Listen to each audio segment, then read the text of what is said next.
Manage to crack exam YouTube channel में आपका स्वागत है। आज हम बात करने वाले हैं 11 सितंबर 2021 के करंट अफेयर्स जुड़े मोस्ट इम्पोर्टेंट क्वेश्चन की, साथ ही हम उसके आंसर जानेंगे, उनसे अन्य जानकारियाँ और फैक्ट भी जानेंगे।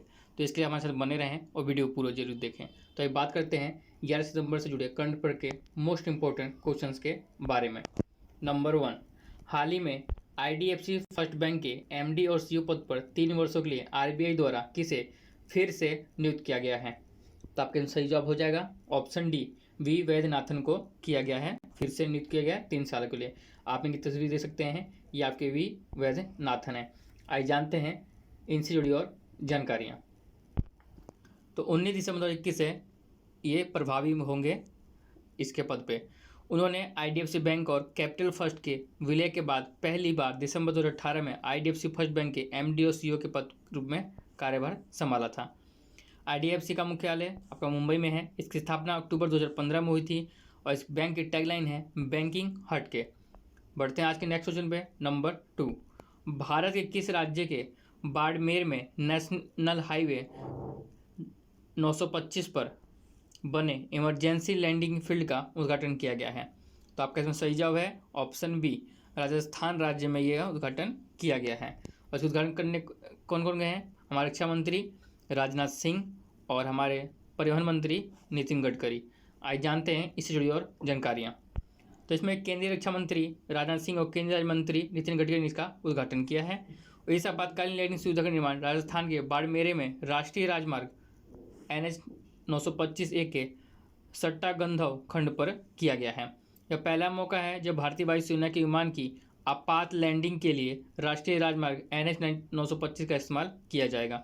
भारतमाला परियोजना के तहत इस परियोजना की लागत 765.52 करोड़ रुपए है। यह गंगरिया, बकासार और सट्टागंधव के खंड के 9 विकसित टलेन पक्के स्ट्रेच का हिस्सा है, जिसकी कुल लंबाई 196.97 किलोमीटर है। वर्तमान आज के नेक्स्ट क्वेश्चन पे नंबर 3, हाल ही में सुरक्षा पर कैबिनेट समिति ने कितने परिवहन विमानों की खरीदी को मंजूरी दी है?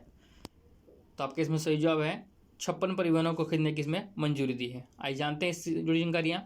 तो यह निर्णय भारतीय वायुसेना के परिवहन बेड़े को एक बड़ा प्रोत्साहन प्रदान करेगा। C295 MW परिवहन विमान खरीदने के इस सौदे पर 20,000 करोड़ रुपये से अधिक का खर्च आएगा। यह भारत में अपनी तरह का पहला सौदा है और सभी विमान स्वदेशी इलेक्ट्रॉनिक वारफेयर सूट के साथ बनाए जाएंगे। आइए बढ़ते हैं आज के नेक्स्ट क्वेश्चन पे। नंबर 4, विश्व आत्महत्या रोकथाम दिवस WSPD 2021 का विषय क्या है? तो आपका इसमें सही जवाब है ऑप्शन बी, कार्रवाई के माध्यम से आशा पैदा करना। किसका? विश्व आत्महत्या रोकथाम दिवस का यह आपका विषय है 2021 का। आइए जानते हैं इनसे जुड़ी और जानकारियाँ। तो international association for suicide prevention IASP, किसका? आपका international association for suicide prevention IASP विश्व स्वास्थ्य संगठन WHO और world federation for mental health WFMH के साथ मिलकर 2003 से लगातार दुनिया भर में विश्व आत्महत्या रोक दिवस के विभिन्न कार्यक्रमों का आयोजन करता है। International association for suicide prevention का IASP द्वारा हर साल 10 सितंबर को वर्ल्ड सुसाइड प्रिवेंशन डे मनाया जाता है। आपसे ये भी क्वेश्चन पूछ सकते हैं कि सुसाइड रोकथाम दिवस कब मनाया जाता है? तो आपका किसमें जवाब हो जाएगा 10 सितंबर को हर साल मनाया जाता है। इसका उद्देश्य दुनिया भर में आत्महत्या को रोकने के लिए जागरूकता बढ़ाना है। वर्ष 2021 विश्व आत्महत्या रोकथाम दिवस का विषय क्रिएटिंग होप थ्रू एक्शन है। IASP की स्थापना 1960 में दिवंगत प्रोफेसर एडविन रिंगले और डॉक्टर नॉर्मन फार्ब्रो द्वारा की गई थी। बढ़ते हम आज के नेक्स्ट क्वेश्चन पे। नंबर 5, हाल ही में टाटा AI लाइफ इंश्योरेंस ने टाटा AI लाइफ इंश्योरेंस ने किस ओलंपिक पदक विजेता को अपना ब्रांड एम्बेसडर नियुक्त किया है? तो आपका इसमें सही जवाब हो जाएगा ऑप्शन डी, नीरज चोपड़ा को नियुक्त किया गया है। आप नीरज चोपड़ा भली बात जानती हैं कि उन्होंने अभी टोक्यो ओलंपिक में गोल्ड मेडल जीता है भाला फेंकने में। यह आपका इसमें नीरज चोपड़ा और इसके MD आपके विंग के अय्यर हैं टाटा AI के। आज जानते हैं इनसे जुड़ी और जानकारियाँ। तो टाटा AI ने नीरज चोपड़ा के साथ एक मल्टी ईयर ब्रांड पार्टनरशिप पर दस्तखत करने का ऐलान किया है। नीरज को ब्रांड एम्बेसडर नियुक्त करने का मकसद पॉलिसी धारकों के बीच स्वास्थ्य और रखरखाव को बढ़ावा देना है और दूसरी और तीसरी श्रेणी के शहरों में पैठ बनाना है। निर्णय देश भर में अपने उपभोक्ताओं को समाधान पेश करने में टाटा एआई के प्रयासों का समर्थन करेंगे। बढ़ते हैं आज के नेक्स्ट क्वेश्चन पे, नंबर 6। हाल ही में पंजाब का राज्यपाल किसे नियुक्त किया गया है? तो आपका इसमें सही जवाब हो जाएगा ऑप्शन डी, बनवारी लाल पुरोहित को किया गया है। यह हमारे राज्यपाल हैं पंजाब के, बनवारी लाल पुरोहित, आप इन्हें देख सकते हैं। और बेबी रानी मौर्य की बात करें, इन्होंने भी उत्तराखंड के राज्यपाल पद से इस्तीफा दिया है। बढ़ते हैं इनसे जुड़ी और जानकारी जानने के लिए। तो राष्ट्रपति रामनाथ कोविंद ने बनवारी लाल पुरोहित को पंजाब का अस्थायी राज्यपाल नियुक्त कर दिया है।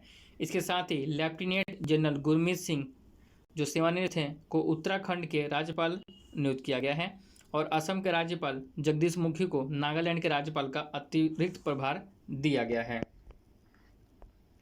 बढ़ते हैं आज के नेक्स्ट क्वेश्चन पे, नंबर 7। भारत सरकार और एशियाई विकास बैंक एडीबी ने महाराष्ट्र में ग्रामीण संपर्क का विस्तार करने के लिए कितने मिलियन डॉलर के ऋण पर हस्ताक्षर किए हैं? तो आपका इसमें सही जवाब है ऑप्शन सी,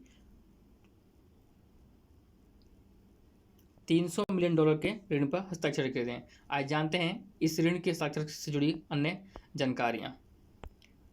तो यह अगस्त 2019 में एडीबी द्वारा अनुमोदित 200 मिलियन अमेरिकी डॉलर के वित्त पोषण के अतिरिक्त दिए जा रहा है 300 डॉलर। और महाराष्ट्र ग्रामीण कनेक्टिविटी सुधार परियोजना के तहत अतिरिक्त वित्त पोषण से 34 जिलों में अतिरिक्त 1100 ग्रामीण सड़कों और 230 पुलों की कुल लंबाई 2900 किलोमीटर में सुधार करने में मदद मिलेगी।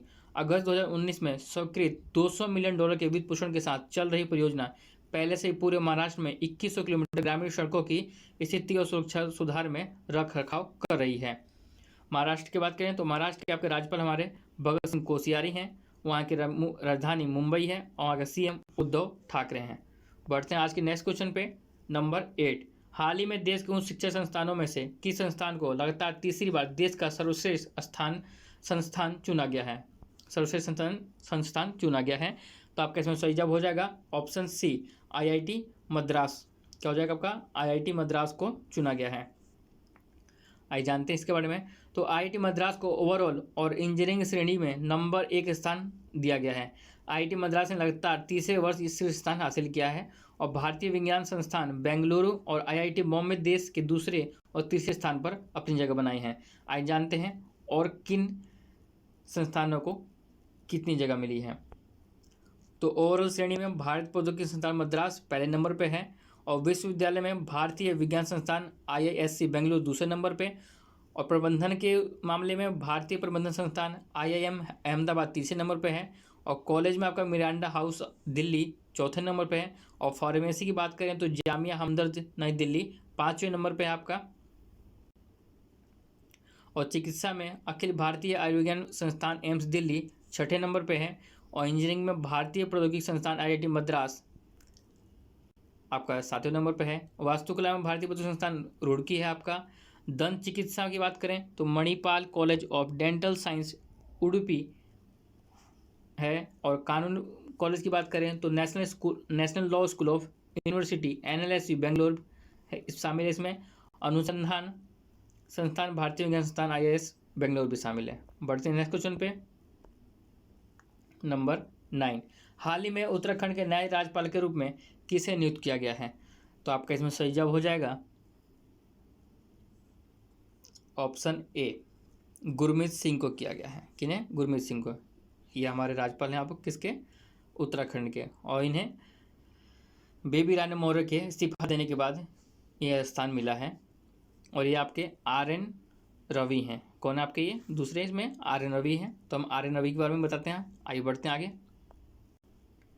तो गुरमीत सिंह उत्तराखंड के 8वें राज्यपाल के तौर पर प्रदेश में अपना दायित्व ग्रहण करेंगे।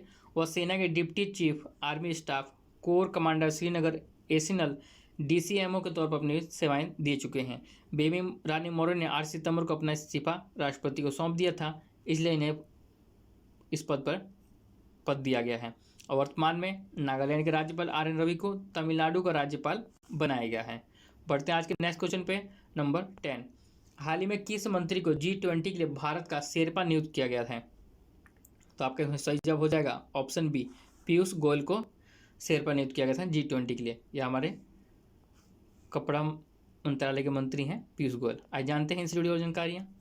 तो वाणिज्य और उद्योग मंत्री पीयूष गोयल को G20 के लिए भारत का शेरपा नियुक्त किया गया है। G20 एक प्रभावशाली समूह है जो दुनिया की प्रमुख अर्थव्यवस्थाओं को एक साथ लाता है।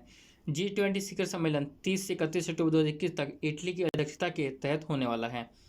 2014 से प्रधानमंत्री नरेंद्र मोदी जी G20 शिखर सम्मेलन में भारत का नेतृत्व कर रहे थे। कब से? 2014 से कर रहे थे प्रधानमंत्री, और अब करेंगे हमारे पीयूष गोयल। नेक्स्ट क्वेश्चन है हमारा नंबर 11। हाल ही में विश्व ईबी दिवस कब मनाया गया है? कौन सा आपका विश्व ईबी दिवस? तो आपका इसमें सही जवाब हो जाएगा ऑप्शन डी, 9 सितंबर को मनाया गया है। आप तस्वीर देख सकते हैं, समझ सकते हैं ईबी दिवस किससे जुड़ा हुआ है। तो ये हमारा इलेक्ट्रिक वाहनों से जुड़ा हुआ दिवस है, विश्व ईबी दिवस। आज जानते हैं इस दिवस से जुड़ी और अन्य जानकारियाँ। तो पहला विश्व ईवी दिवस 2020 में मनाया गया था। चीन दुनिया का सबसे बड़ा ईवी बाजार है। यह काफ़ी हद तक सोशल मीडिया अभियान था। कौन सा आपका विश्व ईवी दिवस, जिसने ड्राइवरों को इलेक्ट्रिक वाहनों के लाभों को पहचानने और प्रतिबद्धता बनाने के लिए प्रोत्साहित किया कि अगली कार जो वो चलाएंगे वो इलेक्ट्रिक होगी और पारंपरिक ईंधन पर नहीं चलेगी। यह दिन ई मोबिलिटी के उत्सव का प्रतीक है। इस दिन इलेक्ट्रिक वाहनों के लाभों के बारे में लोगों को शिक्षित करने के लिए विश्व स्तर पर विशेष जागरूकता अभियान आयोजित किए जाते हैं। विश्व ईवी दिवस sustainability media company green TV द्वारा बनाई गई एक पहल थी। किसके द्वारा? Sustainability media company green TV के द्वारा। बढ़ते हैं आज के नेक्स्ट क्वेश्चन पे, नंबर 12। हाल ही में किस बैंक ने बॉब वर्ल्ड नाम से अपना नया डिजिटल बैंकिंग प्लेटफॉर्म लॉन्च किया है? किसके नाम से? बॉब वर्ल्ड के नाम से लॉन्च किया है। तो आपका इसमें सही जवाब हो जाएगा option A, bank of Baroda ने लॉन्च किया है। आप देख सकते हैं ये अब लॉन्च किया है, और बैंक ऑफ बड़ौदा का टैगलाइन का आपकी दुनिया के अनुरूप एक दुनिया। बढ़ते हैं इससे जो अन्य जानकारी के लिए।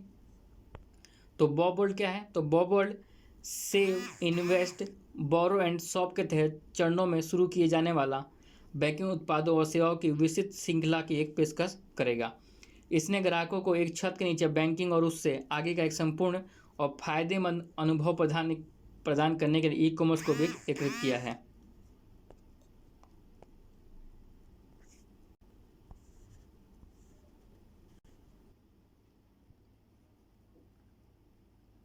दो 2020 से अधिक सेवाओं को एक एकल ऐप में परिवर्तित किया जाएगा।